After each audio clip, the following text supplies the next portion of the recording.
அருள்நாதர் இயேசு கிறிஸ்துவின் நாமத்தில் உங்களுக்கு என் அன்பின் நல்வாழ்த்துக்களை இந்த நேரத்தில் நான் தெரிவித்துக் கொள்கிறேன்.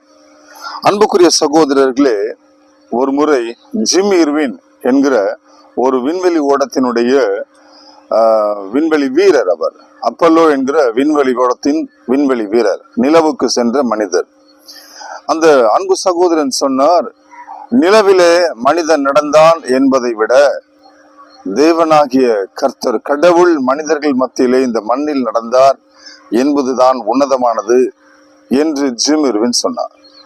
அன்புக்குரிய சகோதரர்களே, அன்புக்குரிய சகோதரியர்களே, கடவுள் மனிதர்கள் மத்தியில் வந்தார், உங்களோடும் என்னோடும் வாழ்ந்தார், நமது மத்தியில் இந்த பூமியில் அவர் உலாவினார் என்று நாம் அதை தியானிக்கும் பொழுது, நமது மத்தியில் நம்மோடு கூட ஆண்டவர் இருக்கிறார் என்பதை நாம் விசுவாசிக்கும் போது அது எவ்வளவு உன்னதமானதாக இருக்கிறது, அது எவ்வளவு மகிழ்ச்சியாக இருக்கிறது. இந்த பரிசுத்த வேதாகமத்துல மொத்த வாக்கு தத்தங்களிலேயே மிக சிறந்த வாக்கு தத்தம் எது என்றால், அவர் நம்மோடு கூட இருக்கிறார் என்பதுதான். நான் உன்னை விட்டு விலகுவதும் இல்லை, உன்னை கைவிடுவதும் இல்லை என்று அவர் சொன்னதுதான். இதோ உலகம் முடியும் வரை என்னாலும் எந்நேரமும் நான் உங்களோடு கூடவே இருக்கிறேன் என்கிற அந்த வாக்குறுதி தான் மிக சிறந்த வாக்குறுதி. எனக்கு அன்பான சகோதரர்களே, சகோதரியர்களே, ஆண்டவர் எல்லா சூழ்நிலையிலும் அவரை விசுவாசிக்கிற அவருடைய பிள்ளைகளோடு கூட இருக்கிறார். நீங்கள் இன்பத்தில் இருந்தாலும் அவர் உங்களோடு இருக்கிறார், நீங்கள் துன்பத்திலே இருந்தாலும் அவர் உங்களோடு கூட இருக்கிறார், நீங்கள் வேதனையில் இருந்தாலும் அவர் உங்களை கைவிடுவதில்லை, நீங்கள் வருத்தத்தில் இருந்தாலும் அவர் உங்களை விட்டு விலகுவதில்லை, நண்பர்கள் உற்றார்கள் உறவினர்கள் விலகினாலும் அவர் உங்களை கைவிடுவதே இல்லை. அல்லேலூயா. எல்லா சூழ்நிலையிலும் எல்லா இடங்களிலும் அவரை விசுவாசிக்கிறவர்களுக்கு, அவரை நம்புகிறவர்களுக்கு அவர் கூடவே இருக்கிறார். இதுதான் அவரை விசுவாசிக்கிற பிள்ளைகளுக்குரிய மகிமை, இதுதான் அவருடைய பிள்ளைகளுக்கு மகத்துவமே. இந்த மகிமைக்கும் மகத்துவத்துக்கும் ஈடாய் ஒன்றை நாம் இந்த உலகத்தில் சொல்ல முடியுமா? இல்லவே இல்லை. என் அன்பு சகோதரனே, சகோதரியே, உன் பிரச்சனைகளை பார்த்து நீ கலங்கி கொண்டிருக்கலாம், எனக்கு இது இல்லையே அது இல்லையே என்று வேதனைப்பட்டு கொண்டிருக்கலாம். உன் வறுமை, உன் கடன்களை, உனக்கு எதிராக எழும்பி இருக்கிற பிரச்சனைகளை, உன் குடும்பத்தில் உனக்கு உண்டாயிருக்கிற பிரச்சனைகளை, உன் தொழிலில் உனக்கு உண்டாயிருக்கிற நஷ்டங்களை பார்த்து நீங்கள் கலங்கி இருக்கலாம். நீங்க பிரச்சனையை பார்க்கும்போது பிரச்சனை பெருசாக இருக்கும். அல்லேலூயா.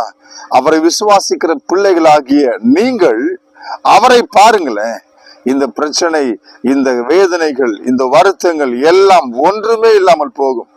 ஐயோ, எனக்கு இந்த வேதனை தான் இருக்குது, ஐயோ எனக்கு இந்த பிரச்சனை தான் இருக்குது, எனக்கு இந்த வருத்தம் தாங்க முடியலையே, இந்த வேதனை தாங்க முடியலையே என்று கலங்கி தவிக்கிற உங்களுக்கு கர்த்தர் இன்றைக்கு சொல்கிறார், நான் உங்களோடு கூட இருக்கிறேன். அல்லேலூயா. எனக்கு அன்புக்குரிய சகோதரர்களே, சகோதரியர்களே, இஸ்ரவேல் ஜனங்கள் எகிப்தில் இருந்து அவர்கள் வனாந்திரத்தின் வழியாக கானானுக்கு செங்கடலின் வழியாக புறப்படுகிறார்கள். ஆண்டவர் மோசே என்கிற தேவ மனிதனின் வழியாக, அவர் மூலமாக அந்த எகிப்தியர்களை, இஸ்ரவேல் ஜனங்களை எகிப்திலிருந்து விடுதலையாக்கி நடத்தி கொண்டு வருகிறார். அந்த ஜனங்களுக்கு முன்பாக அவர் போகிறார். முன்பிலும் பின்பிலும் அந்த ஜனங்களை சூழ்ந்து அவருடைய பிரசனம், இஸ்ரவேலின் ஜனங்கள் தேவனுடைய ஜனங்களை சூழ்ந்து அவருடைய மகிமை, அவருடைய பிரசனம் சென்று கொண்டே இருக்கிறது. அல்லேலூயா, அல்லேலூயா. அவர்களுக்கு வழியிலே தடையாய் செங்கடல் வந்தது. ஆண்டவர் செங்கடலை பிளந்தார், கடலை பிளந்தார், கட்டாந்தரை உண்டாக்கினார், வழியை உண்டாக்கினார், அதில் அவர்களை நடந்து போக செய்தார். அவர்களுக்கு பசி எடுத்தது. வானத்திலிருந்து மன்னாவை, அவர்கள் ருசித்து பார்த்திராத ஒரு உன்னதமான உணவை அவர்களுக்கு கொடுத்தார். அல்லேலூயா. அவர்களுக்கு தாகம் வந்தது. பாறையை பிளந்தார், அதிலிருந்து தண்ணீர் ஊற்றெடுக்கும்படிக்கு செய்தார். அவர்கள் பசியாறினார்கள், அவர்கள் இளைப்பாறினார்கள், அவர்கள் வருத்தம் அடையாமல் பயணத்தை மேற்கொண்டார்கள். அவருடைய ஆண்டவர், அவருடைய பிரசன்னம் அவரோடு கூட இருந்ததினாலே, அந்த ஜனங்களுடைய கூடவே இருந்ததினாலே அவர்களுக்கு செங்கடல் தடையாக வர முடியவில்லை, அவர்களுக்கு பசி தடையாய் வர முடியவில்லை, அவர்களுக்கு தாகம் தடையாய் வர முடியவில்லை. என் அன்பு சகோதரனே, என் சகோதரியே, தேவ பிரசன்னம் உன்னோடு கூட இருக்கிறது. அதை நீ விசுவாசிச்சீங்கன்னாக்கா உங்களுக்கு எதிராக எந்த தடையும் வர முடியாது. அல்லேலூயா. பல பிரச்சனைகளை உங்களை துரத்துக்கிட்டே இருக்கலாம், பல வேதனைகளை உங்களை துரத்துக்கிட்டே இருக்கலாம். கவலைப்படாதிருங்க. நீங்க அவரை நோக்கி பார்ப்பீர்கள் என்றால், நீங்கள் அவரை விசுவாசிக்கிற பிள்ளைங்க, என் தேவன் என்னோடு கூட இருக்கிறார் என்ற அந்த வாக்குறுதியை நீங்கள் நம்புகிறவர்களாக நீங்கள் இருப்பீர்களானால், எனக்கு அன்பான சகோதரனே சகோதரியே, ஒரு பார்வோன் இல்ல 1000 பார்வோன்கள் உங்களை துரத்தினாலும் நீங்கள் எதற்கும் அஞ்ச மாட்டீர்கள். அல்லேலூயா. தேவனுடைய ஜனங்களை தேவன் வனாந்திரத்திலே அந்த நடத்தின விதத்தை பற்றி, செங்கடலில அவர்களுக்கு பாதையை உண்டாக்கி அவர்களை நடத்தின விதத்தை பற்றி, அவர்களுக்கு மன்னாவை கொடுத்து அவருடைய தாகத்தை தீர்த்ததை பற்றி இந்த வேத புத்தகம் யாத்ராகமம் அல்லது விடுதலை பயணம் 14ஆம் அதிகாரம் 16வது அதிகாரங்களிலே சொல்லப்பட்டு இருக்கிறது. வாசித்து தியானித்து பாருங்க. அவருடைய மகிமையும் மகத்துவமும் எத்தனை என்பதை அப்போது நீங்கள் விளங்கிக் கொள்ள முடியும். உங்களோடு வருகிற தேவன் எப்பேற்பட்டவர் என்பதை அப்போது நீங்கள் விளங்கிக் கொள்ள முடியும். எனக்கு அன்பான சகோதரர்களே சகோதரிகளே, அது மட்டுமல்ல, அவருடைய பிள்ளைகள், அவரை விசுவாசிக்கிற அவருடைய பிள்ளைகளுக்கு தெரியாத காரியங்கள், அவருடைய மகிமை வெளிப்படாத போது கூட அவர் உங்களை எதிர்க்கிற உங்களுடைய எதிரிகளுக்கு வெளிப்படும். அல்லேலூயா. ஆம் அன்பானவங்களை, விளங்கிக் கொள்ள முடியலையா? நான் இப்பொழுது விளக்கமாய் உங்களுக்கு சொல்கிறேன், சற்று கவனித்து பாருங்கள். யாத்ராகம புத்தகம் 14ஆம் அதிகாரம் 24, 25 வசனத்தை வாசித்து பாருங்க. அங்க பார்வோனுடைய சேனையார், பார்வோனுடைய ராணுவ வீரர்கள், அவர்கள் இஸ்ரவேலர்களுக்கு எதிராக இஸ்ரவேலர்களை அடக்கும்படிக்கு, அவர்களை அடிமையிலாக்கும்படிக்கு புறப்பட்டு வந்தவர்கள். அவர்கள் பேசிக் கொள்ளுகிறார்கள், இஸ்ரவேலை விட்டு ஓடி போவோம், கர்த்தர் அவர்களுக்கு துணை நின்று எகிப்தியருக்கு விரோதமாக யுத்தம் பண்ணுகிறார் என்றார்கள். அல்லேலூயா. என் அன்பான சகோதரா சகோதரி, தேவ பிரசன்னம் உங்களுக்கு தென்படுகிறதோ இல்லையோ, ஆனால் உங்களை எதிர்க்கிறவர்களுக்கு தென்படும். அல்லேலூயா. உங்களுக்கு வருத்தம் உண்டாகிறதை காட்டிலும் அவர் உங்களோடு கூட இருக்கிறபடினால உங்களை எதிர்க்கிறவர்களுக்கு மிகுந்த பெரிய வருத்தம் உண்டாகும். ஏன் தெரியுமா? வேதத்துல வாசித்து பாருங்களேன். அந்த எகிப்தியர்களுடைய உருளைகள், அதாவது சக்கரங்கள், அவருடைய ரதங்களின் சக்கரங்கள் அந்த செங்கடலிலே சிக்கிக் கொள்ளும்படிக்கு செய்தார். எனக்கு ஆச்சரியமான ஒரு காரியமா இருக்கிறது. அங்க நடந்து சென்ற அவருடைய ஜனங்களுக்கு அது கட்டாந்தரையாக இருந்தது. ஆனா பார்வோனுக்கும் அவனுடைய ரதத்துக்கும் அவனுடைய சேனைகளுக்கும் அது உளையான சேராக இருந்தது. எனக்கு அன்புக்குரிய சகோதரா சகோதரி, இந்த உலகத்தின் உளையான சேற்றில நீங்க நடக்கக்கூடிய சூழ்நிலை வரலாம். கவலைப்படாதீங்க. கர்த்தர் உங்களோடு கூட இருக்கிறபடினால் எந்த உளையான சேரும் உங்களுக்கு கட்டாந்தரையான கற்பாறை போல மாறிவிடும். ஆமென். விசுவாசிக்கிறவங்க ஒரு அல்லேலூயா சொல்லுங்க. எனக்கு அன்பான சகோதரனே சகோதரியே, நான் ஒன்றை உங்களுக்கு சொல்லிக்கொள்ள விரும்புகிறேன். அவர் தேவனுடைய திரு வாக்குத்தத்தங்களை விசுவாசிக்கிற நீங்க, அவர் உங்களோடு இருக்கிறார் என்பதை நிச்சயமாக நீங்கள் நம்பிதான் ஆக வேண்டும். அல்லேலூயா. நீங்கள் நம்பிதான் ஆக வேண்டும். நான் ஒன்றை உங்களுக்கு சொல்லட்டுமா? அப்போஸ்தலர் புத்தகம் 7ஆம் அதிகாரம் 48வது வசனத்திலே ஒரு வசனம் இவ்விதமாக சொல்லப்பட்டிருக்கிறது. ஆகிலும் உன்னதமானவர் கையினால் செய்யப்பட்ட ஆலயங்களில் வாசமாயிறார். அல்லேலூயா. ஆகிலும் உன்னதமானவர் கைகளினால் செய்யப்பட்ட ஆலயங்களில் வாசமாயிறார் என்று வேதத்திலே சொல்லப்பட்டிருக்கிறது. உன்னதமானவர் கைகளினால் செய்யப்பட்ட ஆலயங்களில் வாசமாயிருப்பதில்லை. இந்த வசனம் எதை குறிக்கிறது? இந்த வசனத்திலிருந்து நீங்களும் நானும் புரிந்து கொள்ள வேண்டியது என்ன? பலர் நினைக்கிறாங்க, கடவுள் பெரிய ஆலயத்திலே திருத்தலங்களில தான் வாசமா இருக்கிறாரு. கடவுள் அவர் ஒரு பரிசுத்த ஸ்தலத்துல தான் வாசமா இருக்கு, ஒரு சபையில தான், ஒரு சர்ச்ல தான், ஒரு மலையில தான் இருக்கிறார், நாம அங்கதான் அவரை போய் பார்க்கணும் என்று வேதத்துல என்று அவர்கள் விசுவாசிக்கிறார். அப்படி நம்புறாங்க. புற மதத்தினர் கூட அப்படிதான் நம்புறாங்க. என் அன்பானவங்களை, அந்த மலைக்கு தான் ஏறி போகணும், அந்த மலையில தான் அவர் இருக்கிறாரு, இந்த கிழமையில தான் அவரை போய் பார்க்க முடியும், இந்த இடத்துல தான் அவரை நம்ம தரிசிக்க முடியும் என்று எண்ணிக்கொண்டு இருக்கிறார்கள். பரிசுத்த இப்படி ஒரு தேவாலயத்துல தான், இப்படி ஒரு சபையில தான் என்று அவரை நாம் சந்திக்க முடியும் என்று எண்ணிக்கொண்டு இருக்கிறாங்க. என் அன்பான சகோதரனே, இந்த வேதம் தெளிவாய் சொல்கிற ஒரு காரியம் உங்களுக்கு, அவர் உங்களோடு வாசம் பண்ணுகிறார். அல்லேலூயா. இந்த வசனம் சொல்கிற காரியம் என்ன? உன்னதமானவர் கையினால் செய்யப்பட்ட ஆலயங்களில் வாசமாகிறார். அல்லேலூயா. கையினால் செய்யப்பட்ட ஆலயங்களில், கட்டிடங்களில் அவர் வாசமாயிருப்பது இல்லை.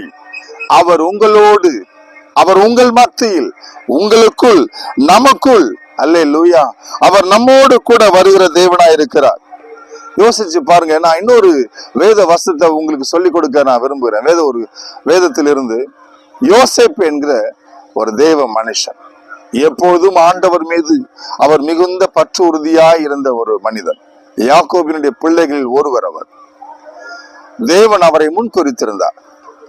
பாருங்க அன்பானவங்களே, அந்த யோசேப்பினுடைய சகோதரர்கள் யோசேப்பை குறித்து மிகுந்த பொறாமை மிக்கவர்களாக இருந்தார்கள். யோசேப்புக்கு கிடைத்த நன்மைகளை பார்த்து யோசேப்பை குறித்து மிகுந்த பொறாமை அவருடைய இருதயங்களில் இருந்தது. அத்தனை சகோதரர்களுடைய இருதயத்திலும் யோசேப்பை குறித்து பொறாமை இருந்தது. ஆகவே யோசேப்பை அவர்கள் எகிப்துக்கு அடிமையாக விற்று விட்டார்கள். அவர்கள் யோசேப்பை பாழும் கிணற்றில் போட்டார்கள். அங்கிருந்து தூக்கி எகிப்தியர்களுக்கு அடிமையாக யோசேப்பை விற்று விட்டார்கள். அப்போஸ்தலர் புத்தகம் 7ஆம் அதிகாரம் 9வது வசனம் சொல்கிறது, தேவன் யோசேப்போடு இருந்தார். அல்லேலூயா. தேவன் யோசேப்போடு இருந்தார். யோசேப்போடு தேவன் இருந்தது நிமித்தம் அவன் தொடுகிற காரியங்கள் எல்லாம் துலங்கினது. அவன் அடிமையாக தான் விற்கப்பட்டான், அடிமையாக தான் போனான். ஆனா அவன் போன இடங்கள் எல்லாம், அவன் அடிமையா விற்கப்பட்ட இடத்துல கூட, அடிமையா இருந்த இடத்துல கூட அவன் செய்கிற காரியங்கள் எல்லாம் தேவன் அவனோடு கூட இருந்தபடியினால அந்த எகிப்து தேசத்துக்கு அடிமையாய் அனுப்பப்பட்டவன் அவன் ஒரு சக்கரவர்த்தியாக, ஒரு அரசனாக உயர்த்தப்படுகிறான். என் அன்புக்குரிய சகோதரனே, உங்களுக்கு துரோகியர்கள் பலர் எழும்பி இருக்கலாம், உங்களுக்கு பிரச்சனைங்க பல வந்திருக்கலாம், உங்களை அடிமைப்படுத்தக்கூடிய காரியங்கள் பல இருக்கலாம். ஒன்றுக்கும் கவலைப்படாதீங்க. அருள்நாதர் ஆண்டவராக இயேசு கிறிஸ்து உங்களோடு கூட அவர் இருக்கிறார். அவருடைய பிரச்சனை உங்களோடு கூட இருக்கிறது. நீங்கள் எதற்கும் அஞ்ச வேண்டிய அவசியம் இல்லை. தேவன் உங்களை உயர்த்துவார். அல்லேலூயா, அல்லேலூயா. பல வேளைகளில கடவுள் நம்மோடு கூட இருக்கிறார் என்பதையே நாம் மறந்து விடுகிறோம். நம்முடைய பிரச்சனைகளை தான் நம்ம நோக்கி பார்த்துட்டு இருக்கிறோம். அன்பான சகோதரனே, உங்க பிரச்சனையை தான், உங்க வேதனையை தான் நீங்க நோக்கி பார்த்துட்டு இருக்கிறீங்க. அப்படி பார்க்காதீங்க. உங்க சூழ்நிலையை பார்க்காதீங்க. இன்றைக்கு உங்க குடும்பத்துல உங்களுக்கு பெரிய பிரச்சனை நடக்கலாம், பெரிய வேதனைங்க வந்திருக்கலாம், எது வேணாலும் இருக்கலாம். ஆனா நீங்க சொல்ற பெரிய பிரச்சனை, பெரிய தொல்லைங்க, பெரிய வியாதி எதுவா இருக்கட்டுமே, எது வேணாலும் இருக்கட்டுமே, உங்களோடு இருக்கிறவர் பெரியவர். அதை விசுவாசிங்க. உங்க பிரச்சனையை பார்க்காதீங்க. நம்முடைய சகோதரர்கள், உங்க ஒவ்வொருத்தருக்கும் நான் சொல்றேன், நம்முடைய சகோதரிகள் நீங்க எல்லாரும் பல நேரங்கள்ல, எல்லாரும் இல்ல, ஒரு சிலர் உங்க பிரச்சனையை தீர்க்கிறதற்கு நீங்க ஒரு டாக்டரை இல்லாட்டி ஏதோ ஒரு மனிதனை தான் தேடி, அந்த வாசலை தேடி போறீங்க, மனுஷனுடைய வாசலை. ஹல்லேலூயா. அது எவ்வளவு வருத்தமா இருக்குது. உங்களோடு இருக்கிற தேவன் என்பதை நீங்க மறந்து போறீங்க. உங்க பிரச்சனை எதுவானாலும் சரி, நீங்க அவரை தேடி போங்க. அன்புக்குரியவர்களை, இதுவரையில நான் ஆண்டவரை தேடல, இன்னைக்கு நான் அவரை தேடி போனா எனக்கு அவர் பதில் தருவாரானா, அவரை தேடி போற எல்லாருக்கும் அவர் பதில் தருவார். அல்லேலூயா. அவரை விசுவாசிக்கிற அனைவருக்கும் அவர் பதிலை தருவார். ஆமென். இதுக்கு வரல நான் சர்ச்சுக்கு நான் போனதே இல்லை, கவலைப்பட வேண்டியதே இல்லை. நான் ஞானஸ்நானம் வாங்கினப்போ சர்ச்சுக்கு போனேன், நான் கல்யாணம் அப்போ சர்ச்சுக்கு போனேன், அதுக்கப்புறம் நான் சர்ச்சுக்கே போல. இப்ப என் வீட்டுல இப்படி ஒரு பிரச்சனை, நான் எப்படி ஆண்டவர் அணுகி போறது, எனக்கு அதுக்கான தகுதி இருக்குதான்னு கேட்டு அப்படிலாம் நீங்க கவலைப்பட வேண்டியதில்லை. பிசாசு உங்களை குற்றப்படுத்திட்டே ஆண்டவர் விட்டு பிரிச்சுட்டு இருப்பான். என் அன்பான சகோதரி, நீங்க தியானிங்க, நீங்க விசுவாசிங்க. நீங்க அவரை தேடும் பொழுது அவர் உங்களுக்கு தென்படுவார். நீங்கள் அவருடைய உதவியை எதிர்பார்க்கும் பொழுது, முழு இருதயத்தோடு அவரை நம்பி அவரிடத்துல நீங்கள் அடைக்கலமாகும் பொழுது, அவரை நம்பி அவரிடத்துல போகும்பொழுது அவர் உங்களோடு கூட வருவார். உங்களுடைய எல்லா வேதனைகளை மாற்றுவார், உங்கள் கண்ணீரை மாற்றுவார், உங்களுக்கு அற்புதத்தை செய்வார். உன் பிரச்சனை எதுவானாலும் சரி, கடன் பிரச்சனையா, வியாதியா, எதுவானாலும் சரி, நஷ்டமா, தோல்வியா, எதுவானாலும் அவர் மாற்றுவார். அல்லேலூயா. இப்ப நம்ம ஜெபிக்கலாமா? விசுவாசிக்கிறவங்க என்னோடு சேர்ந்து இப்ப ஜெபிங்க. உங்க பிரச்சனை எல்லாம் இப்பொழுது மாறும். கண்களை மூடி. எங்கள் அன்பின் பரலோக பிதாவே, உம்மை நாங்கள் முழு இருதயத்தோடு நம்புகிறோம். உமது திருமகனாம் இயேசு கிறிஸ்துவின் நாமத்தில் உம்முடைய சமூகத்திற்கு வருகிறோம். என் ஆண்டவரே, என் தேவனே, உமது பிள்ளைகளை கண்ணோக்கி பாரும் ஆண்டவரே. என் ஆண்டவராக இயேசு கிறிஸ்துவே, உமது பிள்ளைகளின் கண்ணீரை கண்ணோக்கி பாரும். அவருடைய வருத்தங்கள் கொடியதாக இருக்கிறது, அவருடைய வேதனைகள் கொடியதாக இருக்கிறது. குடும்பத்திலே சமாதானம் இல்லை, தொழிலிலே முன்னேற்றம் இல்லை, எதிர்காலமே கேள்விக்குறியா இருக்கிறது. சரீரத்துல சொல்ல முடியாத வியாதிகள், வருத்தங்கள், வியாதிகளோடும் கடன் தொல்லையோடும் வருத்தத்தோடும் போராட்டங்களோடும் நான் வாழ்ந்து கொண்டே இருக்கிறேன் என்று சொல்லி கொண்டிருக்கிற உமது பிள்ளைகளுக்கு என் நேசர் இயேசு கிறிஸ்து மனம் இறங்கி, இதுவரையில் உமது பிள்ளைகள் உம்மை தேடாதவர்களாக இருந்தாலும், உம்மை அனுதினம் தேடுகிறவர்களாக இருந்தாலும், நீர் அவர்களுக்கு பதில் கொடும், நீர் அவர்களுக்கு கூட இரும். என் ஆண்டவரே, உம்மை தேடுகிறவர்களுக்கு நீர் கூட இருக்கிறீர் என்று நான் சொல்லி இருக்கிறேன். ஆண்டவரே, நீர் உமது பிள்ளைகளை விட்டு விலகுவதில்லை என்று நான் சொல்லி இருக்கிறேன். சொன்ன வாக்கின்படியே என் ஆண்டவர் தயவு செய்வீராகப்பா. இயேசுவின் நாமத்தில் பிதாவே, ஆமென்.